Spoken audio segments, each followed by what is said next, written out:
আসসালামু আলাইকুম ওরহমতুল্লাহি ওবারাকাতু।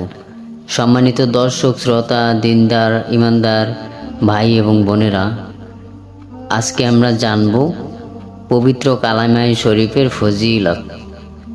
এই সম্পর্কে সংক্ষিপ্তভাবে কিছু আলোচনা করব ইনশাআল্লাহ। সকলে মনোযোগ সহকারে কথাগুলো শুনে বুঝে আমল করার তৌফিক আল্লাহ রাব্বুল আলামিন আমাদের সবাইকে দান করুন। সকলে ভিডিওটি না টেনে পুরোপুরি ভিডিওটি কন্টিনিউ করে মনোযোগ সহকারে কথাগুলো শুনবো ইনশাআল্লাহ।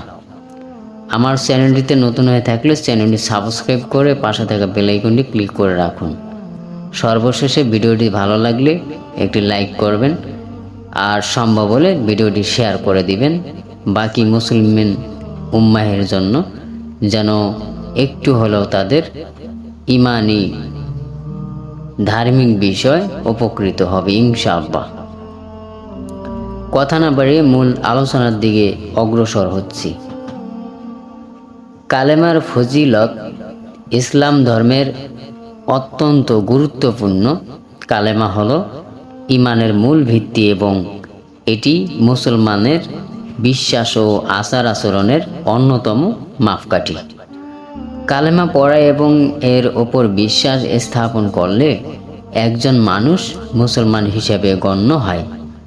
কালেমার ফজিলতগুলো আলোচনা করছি এক এক করে।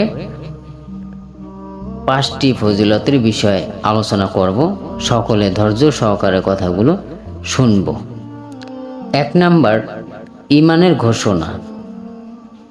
কালেমা হলো এক আল্লাহ এবং তার প্রেরিত নবী মুহাম্মদ সাল্লাল্লাহু আলাইহি ওয়াসাল্লামের প্রতি বিশ্বাস স্থাপনের প্রকাশ। এটি মুসলিম ধর্মের মূল মন্ত্র এবং এর মাধ্যমে একজন মানুষ ইসলামের সঠিক পথে চলার অঙ্গীকার করে। 2 নাম্বার, পাপ থেকে মুক্তি। কালেমা পড়ার মাধ্যমে মানুষ তার পূর্বের পাপ থেকে মুক্ত পেতে পারে। আল্লাহ তার বান্দাকে ক্ষমা করেন যদি বান্দা প্রকৃতভাবে তওবা করে এবং কালেমা পাঠ করে। 3 নাম্বার, জান্নাতে প্রবেশের পথ। হাদিসে উল্লেখ আছে, যে ব্যক্তি মন থেকে কালেমা পাঠ করে এবং তা মেনে চলে তাকে জান্নাতে প্রবেশের সুসংবাদ দেওয়া হয়েছে। 4 নাম্বার, আখিরাতের নাজাত। সম্মানিত দর্শক, আখিরাতের নাজাতের বিষয়ে আমরা অনেকেই ঘাবড়িয়ে থাকি, অনেকে আতঙ্কে থাকি। আসুন কথাগুলো মনোযোগ সহকারে শুনি।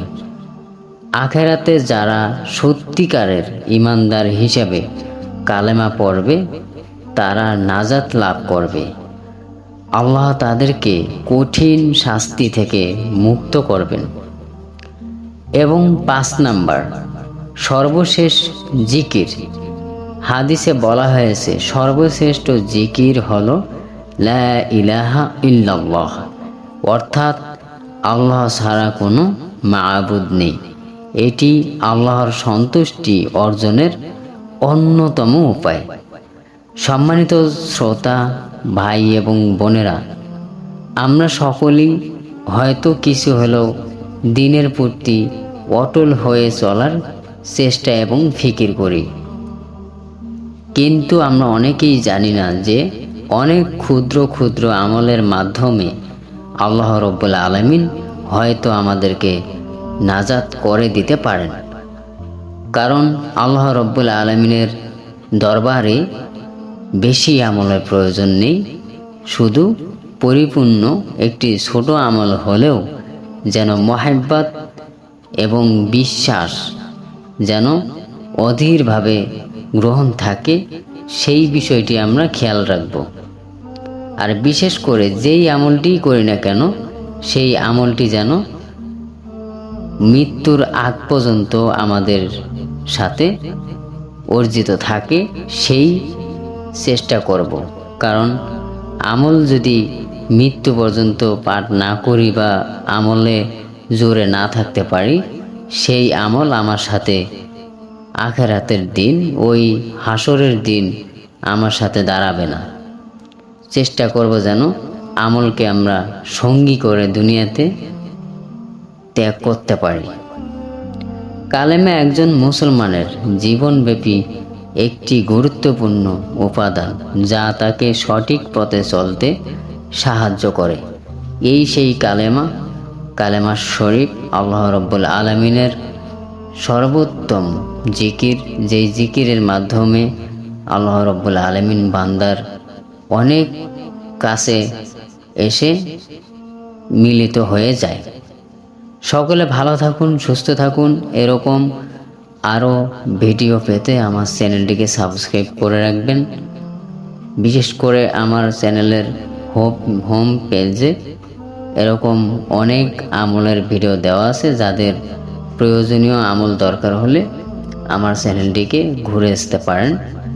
যাদের আমল যদি জানার থাকে তাহলে ভিডিও দেখে আপনারা আমল করতে পারেন।